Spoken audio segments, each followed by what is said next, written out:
¿Conoces la historia de los primeros soviéticos que entraron en el búnker de Hitler? ¿Hubo resistencia alemana en su interior? Berlín, 4 de la tarde del 30 de abril de 1945. Hitler acaba de suicidarse en su búnker, ubicado en el jardín de la Cancillería del Reich. Este búnker había sido la residencia oficial de Hitler desde que a mediados de febrero de 1945 tuvo que abandonar un apartamento en la antigua Cancillería del Reich y alojarse definitivamente allí debido a los intensos bombardeos que estaba sufriendo la capital. A modo de curiosidad, el as de la Luftwaffe Hans Rudel le ofreció a Hitler ir a por él a Berlín el día 26 de abril, cuando la capital ya se encontraba completamente cercada, y evacuar al líder alemán en su avión. Dicho ofrecimiento fue rechazado por Hitler. Un día más tarde del suicidio del líder alemán, tras comprobar definitivamente que los soviéticos no iban a aceptar otra cosa que no fuese una rendición incondicional, Goebbels también se suicidó en las afueras de este mismo búnker durante la tarde del 1 de mayo, cuando los soviéticos se encontraban a tan solo unos metros de allí.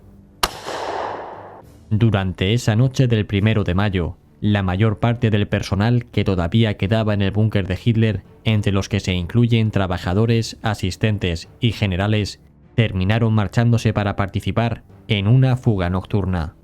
De esta forma, durante la madrugada del 2 de mayo, solo quedaban 2 hombres con vida en el interior del Führerbunker, junto con los cuerpos sin vida de los hijos de Goebbels y el de algunos generales como Burdow y Krebs, que se habían suicidado en uno de los pasillos del búnker.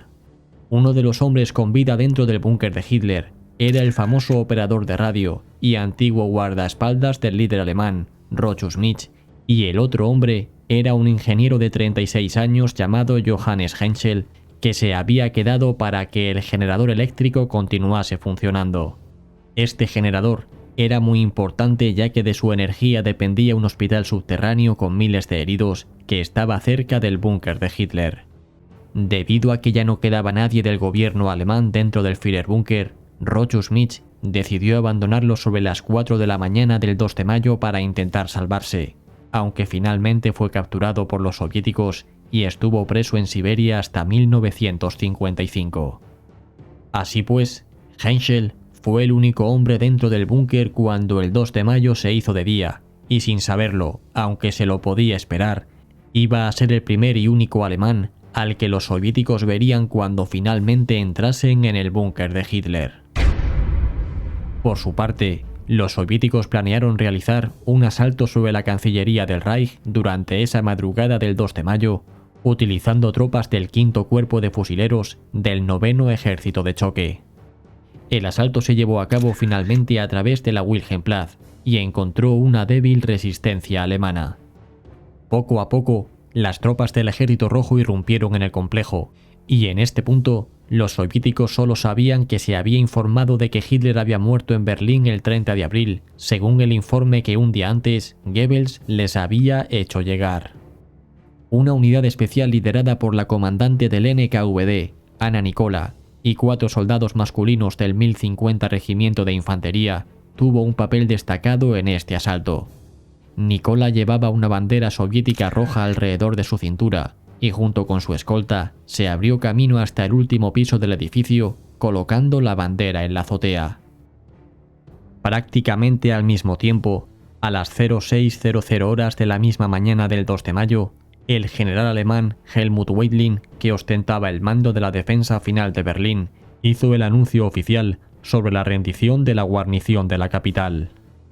No obstante, muchos de los defensores que estaban precisamente en este sector gubernamental, perteneciente a divisiones de las Waffen-SS compuesta por soldados extranjeros, como fue el caso de la división Nordland, continuaron combatiendo.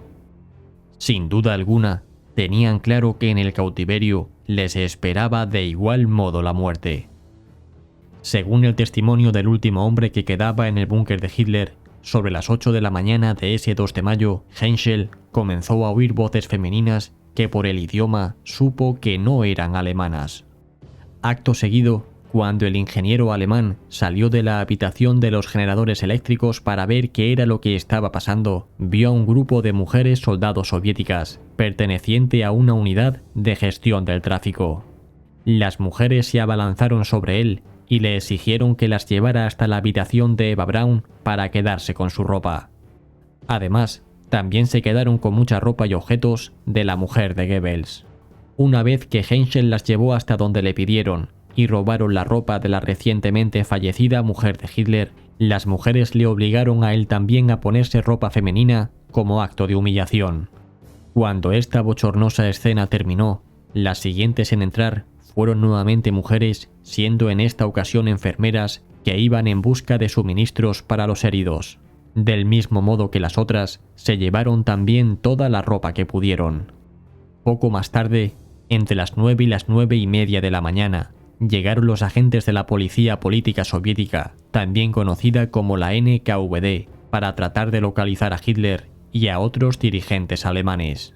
Este comando actuaba directamente bajo órdenes de Stalin, y como veremos posteriormente, ni el propio mariscal Zhukov supo de su existencia.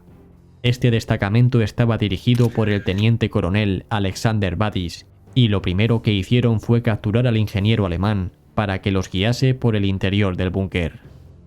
Dado que los soviéticos no confiaban en que las habitaciones no tuvieran trampas explosivas, se ordenó a Henschel que abriera cada puerta y entrara primero en cada una de las habitaciones.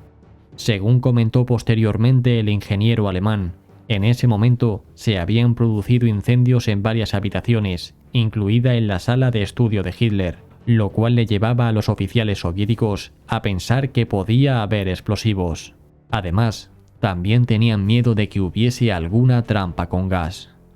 Una vez que Henschel les enseñó varias habitaciones y los oficiales soviéticos vieron que efectivamente no pasaba nada y que el búnker era seguro, enviaron fuera de allí al alemán tras preguntarle dónde estaba Hitler y acordonaron el búnker para que nadie más pudiese entrar.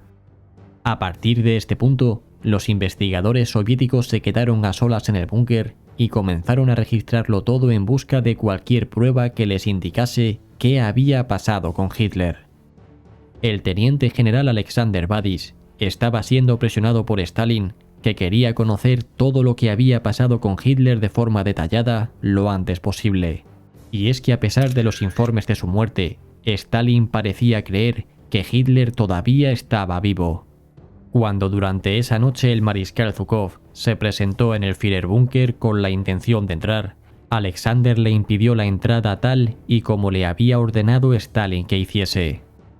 La falsa excusa que le dieron a Zhukov fue que el búnker estaba lleno de trampas y que era demasiado peligroso. Sin embargo, Stalin estaba jugando a doble banda al estar solicitándole a Zhukov que iniciase su propia investigación para determinar qué había pasado con Hitler. Mientras continuaba la búsqueda, un gran número de miembros del antiguo personal de Hitler fue detenido intentando escapar de Berlín y rápidamente fueron encarcelados para ser interrogados. Para no perderse absolutamente nada, Stalin envió a un hombre de su confianza para que supervisase cada uno de los interrogatorios con un teléfono directo y seguro con Moscú, a través del cual se le detallaba a Stalin palabra por palabra qué es lo que había dicho cada uno de los detenidos. Los primeros en ser identificados fueron los 2 cadáveres que se encontraron en el jardín de la Cancillería durante ese mismo día del 2 de mayo. El examen que realizaron los investigadores soviéticos reveló que el cadáver masculino llevaba un aparato ortopédico en la pierna, y rápidamente se supo que se trataba de Goebbels. De todas formas, su cabeza, aunque parcialmente quemada, resultó también bastante reconocible. Sumado a que varios de los asistentes del búnker capturados confirmaron que esos cuerpos pertenecían a Goebbels y a su mujer, el asunto se pudo cerrar casi de inmediato. Por increíble que parezca, los hijos de Goebbels no fueron descubiertos hasta el día siguiente. De esta forma, una vez que fueron llevados a un hospital improvisado, un equipo médico soviético les hizo las correspondientes autopsias y determinaron que habían sido envenenados. Pese a que las investigaciones soviéticas comenzaron a dar sus primeros frutos, todavía faltaba lo más importante. Faltaba por saber lo que había pasado con el Führer. Todos los interrogatorios que se hicieron a las personas que habían estado en el búnker de Hitler respondieron que o bien no sabían nada, o que habían sido testigos del suicidio de Hitler y su mujer. Pero aún dando por válida la versión que le daban la mayoría de estas personas, el teniente general Alexander necesitaba encontrar el cuerpo. No creía en la versión de que el cuerpo había podido desaparecer por completo en una hoguera en el patio de la Cancillería.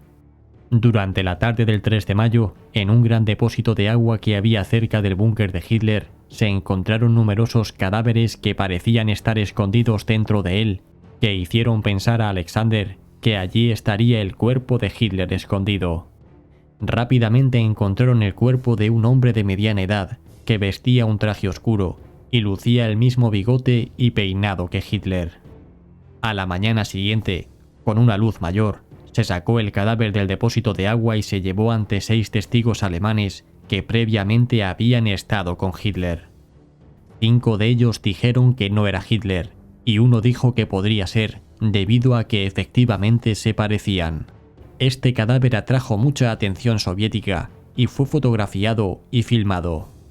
La causa aparente de la muerte era un agujero de bala en medio de la frente, sugiriendo que el hombre había sido ejecutado. Posteriormente, muchos sugirieron que el cuerpo era de un tal Gustav Behlor, que era ni más ni menos que el doble de Hitler. Finalmente, la investigación determinó que ese hombre no era Hitler y el cuerpo fue destruido. Uno de los coroneles soviéticos que formaban parte de este destacamento de investigación terminó encontrando los restos de otros 2 cuerpos quemados enterrados en el jardín de la Cancillería durante el día del 4 de mayo, y nuevamente aumentó las esperanzas de encontrar a Hitler. La autopsia determinó que el cadáver femenino pertenecía a una mujer que coincidía con todas las características físicas de Eva Braun, aunque no fue concluyente al 100%. Con respecto al cadáver masculino, hacerlo coincidir con el de Hitler fue también bastante complicado. Por ejemplo, la autopsia reveló que el cadáver masculino medía 163 centímetros de altura. Sin embargo, Hitler medía 174 centímetros, lo que hacía una diferencia de 11 centímetros en la altura. Esta diferencia de altura se explica a menudo como un efecto del fuego que causa que los cuerpos se encojan. Sin embargo, hubo otras pruebas que no cuadraban con los datos que se tenían sobre Hitler. Debido a las presiones de Stalin, los investigadores soviéticos trataron de cerrar el caso lo antes posible y concluyeron que Hitler y su mujer habían muerto en Berlín ese 30 de abril. No obstante, la idea que transmitió Stalin al resto del mundo fue que Hitler había escapado. Esta versión de la huida de Hitler se convirtió en la versión oficial de la Unión Soviética hasta el año de 1968, cuando los soviéticos admitieron por fin que los restos de Hitler estaban bajo su control. El motivo por el cual estuvieron difundiendo la otra versión durante los últimos 23 años fue para reforzar su presencia en todos los territorios ocupados bajo la amenaza de que Hitler volvería bajo el paraguas de las potencias occidentales. Bien, pues una vez que ya hemos visto cómo fue la entrada soviética en el búnker de Hitler y cómo se desarrollaron las investigaciones durante los días siguientes, veamos por último qué fue del ingeniero alemán que encontraron allí. Una vez que lo sacaron fuera del búnker, tras haber guiado a los soviéticos por su interior, Henschel fue encarcelado y posteriormente fue acusado de sabotaje. Básicamente lo culparon por los incendios que se habían producido en el interior del búnker y por entorpecer la investigación. Tras una condena de prisión de 10 años, el ingeniero alemán fue liberado 4 años más tarde y fue entonces cuando pudo comenzar una nueva vida en Alemania. Finalmente, Henschel murió en Aquisgrán en 1982. Por otro lado, el operador de radio Rochus Mitch murió en el año 2013, siendo la última persona viva que había conocido personalmente a Hitler. Y bien, ¿qué os ha parecido la historia sobre la entrada de los soviéticos en el búnker de Hitler? Si os interesa analizar cómo fue la resistencia final que llevaron los últimos Tiger de Berlín, os dejo en la descripción el programa que subimos recientemente sobre este asunto, junto con una entrevista que tenemos a Daniel Ortega. Gracias a todos por formar parte de esta comunidad, especialmente a aquellos que os habéis hecho miembro. Suscríbete y comparte este programa si te ha gustado y nos vemos como siempre cada miércoles y domingo. Hasta pronto.